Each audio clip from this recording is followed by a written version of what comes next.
আসসালামু আলাইকুম। আপনাদের সবাইকে স্বাগত জানাচ্ছি।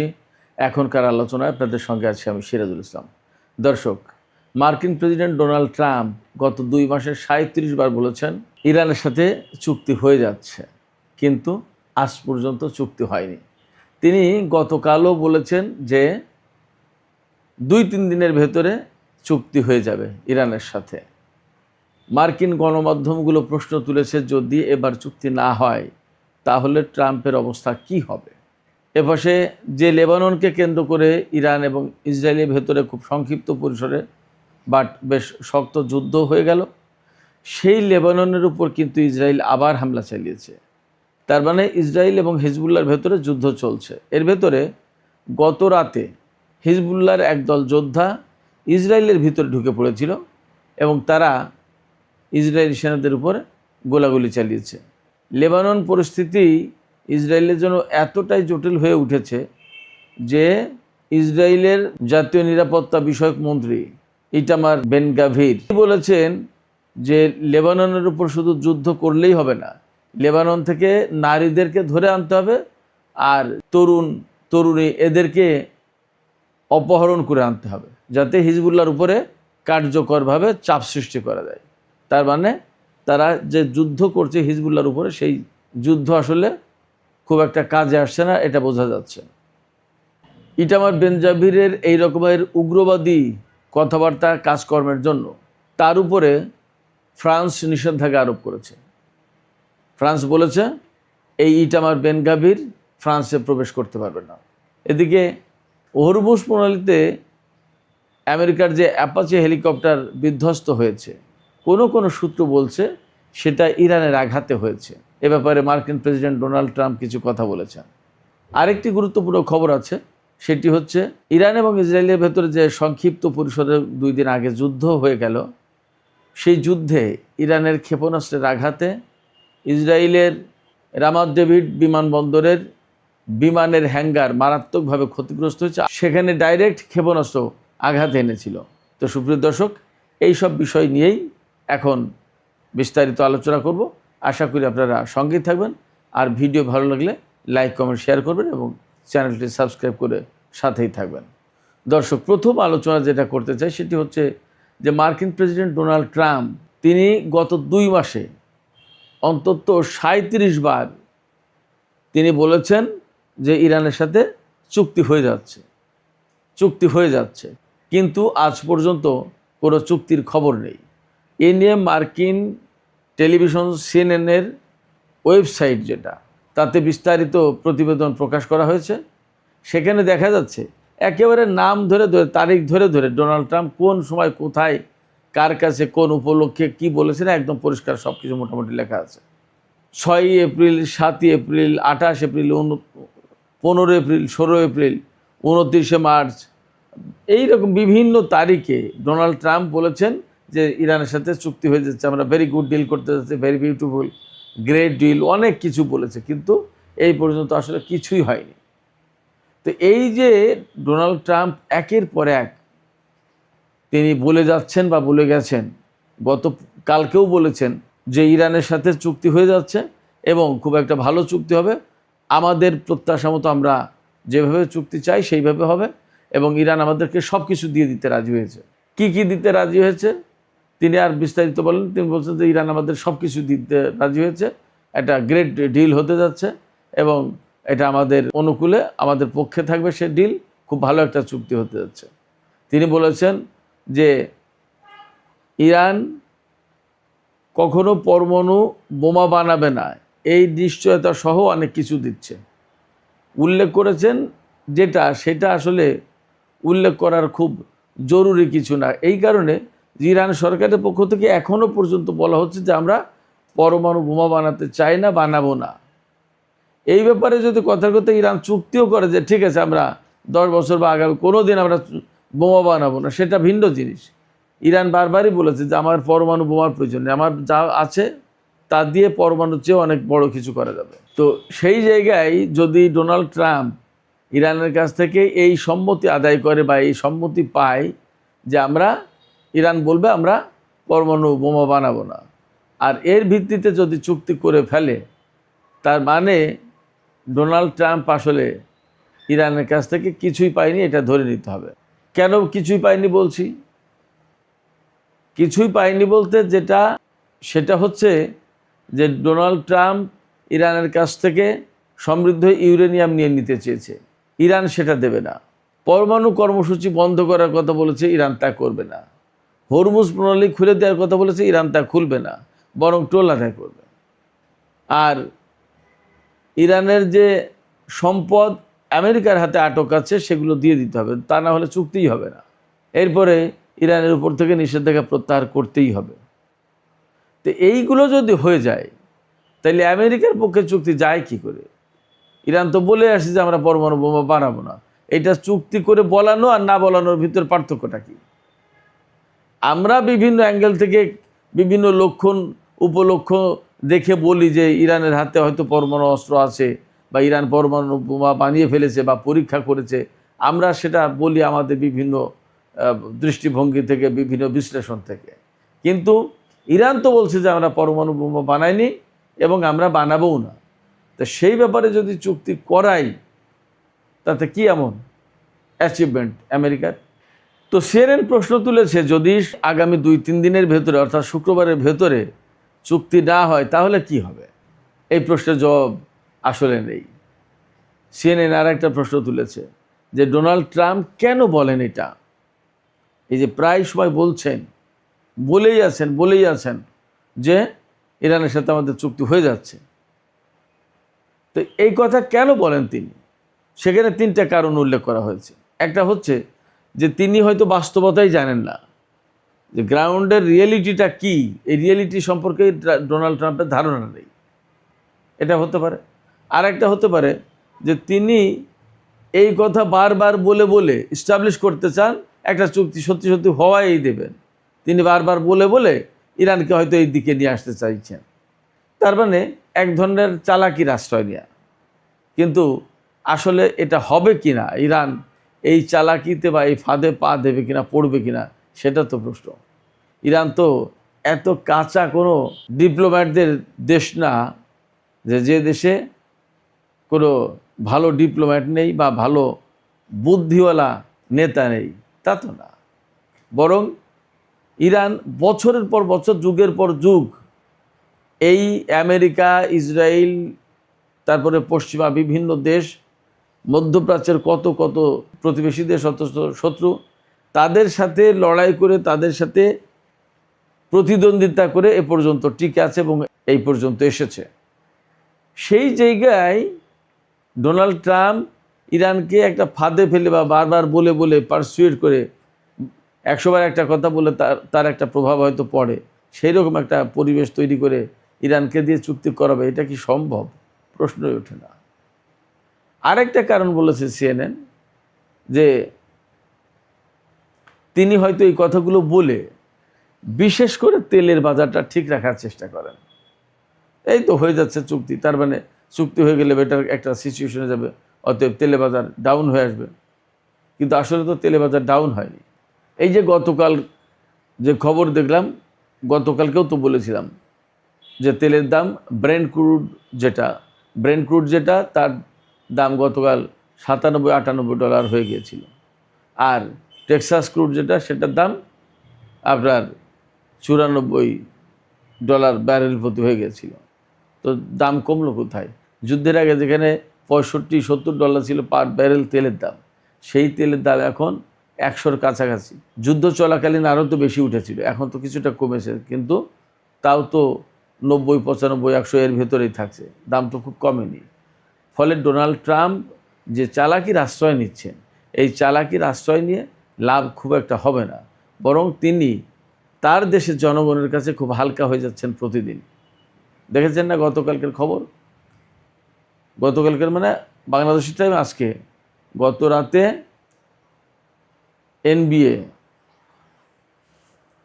ন্যাশনাল বাস্কেটবল দলের যে ফাইনাল ম্যাচ, সেই ফাইনাল ম্যাচ অনুষ্ঠিত হয়েছে।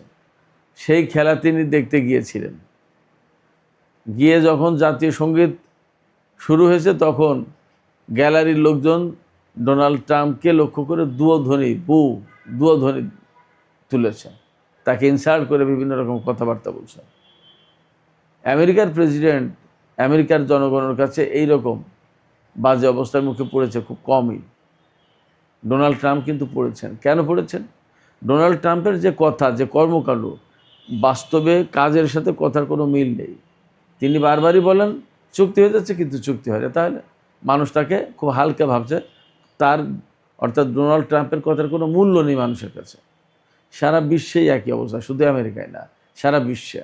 তো যাই হোক দর্শক, লেবানন প্রসঙ্গে চলে আসি এবার। লেবাননে ইসরায়েল আবার হামলা চালিয়েছে বা হামলা চালাচ্ছে এবং 4 শহর খালি করে দেওয়ার জন্য নির্দেশনা দিয়েছে। সেখান থেকে লোকজন সরে যেতে শুরু করেছে এবং হিজবুল্লাহ যথারীতি যুদ্ধ করছে। আমি সর্বশেষ যা দেখেছি তাতে ইসরায়েলের হামলায় 8 জন নিহত এবং 30 জনের বেশি আহত হয়েছে আজকে। তো সেক্ষেত্রে ইরান ইসরায়েল যুদ্ধ বন্ধ হলেও ইসরায়েল কিন্তু লেবাননে আগ্রাসন বন্ধ করেনি। এটা খুবই দুঃখজনক এবং ইরান এখন কি করে সেটা একটা দেখার ব্যাপার।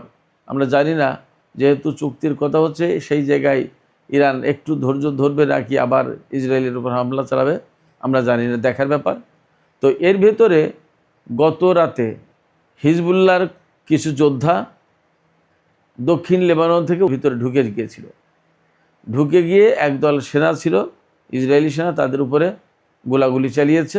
তাতে বেশ কয়েকজন সেনা আহত হয়েছে আর হিজবুল্লাহর একজন সদস্য সেখানে নিহত হয়। তো হিজবুল্লাহ আসলে ডেসপারেটলি ইসরায়েলের ভেতরে ঢুকে অভিযান চালিয়েছে। এটা কিন্তু গুরুত্বপূর্ণ একটা সিগন্যাল। তার মানে তারা হয়তোবা ইসরায়েলের ভিতরে ঢুকে যাওয়ার যে বিষয়টা, সেটা অনেকটা রেকি করার মতো বা প্র্যাকটিস করার মতো করে নিল। সামনে হয়তোবা আরও বড় কিছু দেখা যেতে পারে। এই লেবানন থেকে ইসরায়েলের ভেতরে ঢুকে এ ধরনের আরও অভিযানের সম্ভাবনা মনে হয় তৈরি হলো। এদিকে ইসরায়েলের যে জাতীয় নিরাপত্তা মন্ত্রী ইটামার বেন গাভির, এই লোক বলেছে যে হিজবুল্লাহর উপরে আরও বেশি চাপ সৃষ্টি করার জন্য লেবানন থেকে নারীদেরকে, যুবক যুবতী, তরুণ তরুণী, এদেরকে ধরে আনতে হবে। চিন্তা করেন কী ধরনের মন মানসিকতা পোষণ করে। সারা বিশ্বে এই লোক উগ্রবাদী হিসেবে পরিচিত। ফ্রান্স তার উপরে আজকে নিষেধাজ্ঞা আরোপ করেছে তার এই উগ্রবাদী কথাবার্তা, উগ্রবাদী আচরণের কারণে। দেখা যাক কি হয়। এপাশে ইটালিও এই ইটামার বেন গাভিরের ব্যাপারে কড়া বক্তব্য দিয়েছে ইটালির পররাষ্ট্রমন্ত্রী। ইটালির সাথে তো ইসরায়েলের সম্পর্ক চরম খারাপ অবস্থায় গেছে, সেটা তো আপনারা সবাই জানেন। তার মানে ইউরোপের দেশগুলোতে ইসরায়েলের অবস্থা কিন্তু দিন দিন ভীষণ খারাপ হয়ে যাচ্ছে। 2-3 দিন আগে তো একটা জনমত জরিপ এসছে যে সারা বিশ্বের 28টা দেশে ইসরায়েলের ব্যাপারে জনমত জরিপ করা হয়েছে। তাতে 21-22টা দেশে শতকরা 80% লোক ইসরায়েলকে অপছন্দ করে। এই ইসরায়েল এবং ইরানের ভেতরে গত 2 দিন আগে যে যুদ্ধ হয়ে গেল, সেই যুদ্ধে ইরান সবচেয়ে গুরুত্ব দিয়ে হামলা চালিয়েছিল রামাত ডেভিড এয়ারপোর্টে। এই রামাত ডেভিড এয়ারপোর্ট সম্পর্কে আমি আপনাদেরকে বলেছিলাম।